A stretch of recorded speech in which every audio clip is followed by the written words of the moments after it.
doğdu kalplerimize, bir gün doğdu kalplerimize.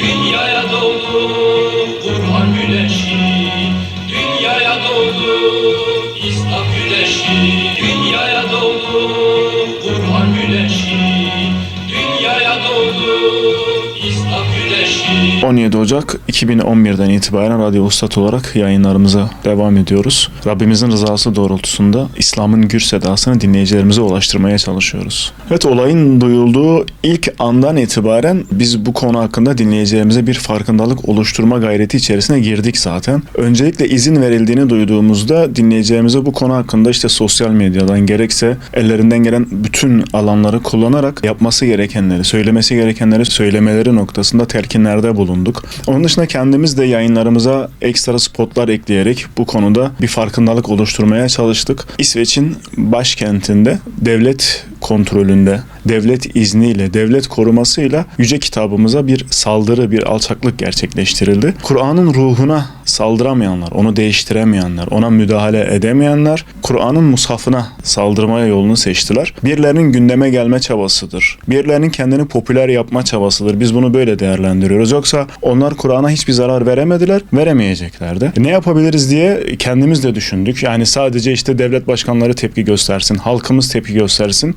Peki ya biz diye kendi kendimize de sorduk. Bir radyo istasyonu olmamız hasebiyle bir günümüzü saldırıya uğrayana, yani zulme uğrayana, yani Kur'an'a ayırdık. Nasip olursa Regaib gecesinin gündüzünde ve gecesinde 24 saat boyunca Kur'an-ı Kerim yayını yapacağız. Bütün yayınlarımızı, bütün programlarımızı bu minimalde durdurduk. Sadece Kur'an-ı Kerim yayınıyla günümüzü tamamlamaya çalışacağız. Elbette ki bu yaptığımız tepki veya eylem veya bir çalışma veya etkinlik, mukaddes kitabımız Kur'an-ı Kerim'e yapılan alçaklığın bir karşılığı, bir dengi değil. Ama bazen insanın elinden bir şey gelmez. Güç yetiremediğimiz şeyler vardır şu hayatta. Elimizle bir şeyleri düzeltemiyorsak, buna güç yetiremiyorsak dilimizle ne yapabilirizin derdine düştük. Radyo istasyonu olmamız hasebiyle de sesimizin ulaştığı herkese bu konuda bir farkındalık oluşturmayı kendimize hedef edindik.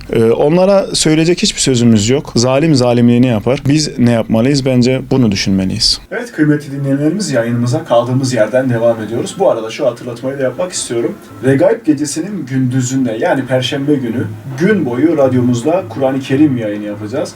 Biliyorsunuz İsveç'in başkentinde yüce kitabımız, mukaddes kitabımız Kur'an-ı Kerim'e bir alçakça saldırı, menfur bir saldırı gerçekleşti. Biz de Radyo Vuslat ailesi olarak bu saldırıya tepki göstermek amacıyla gün boyu Kur'an-ı Kerim yayını yapacağız.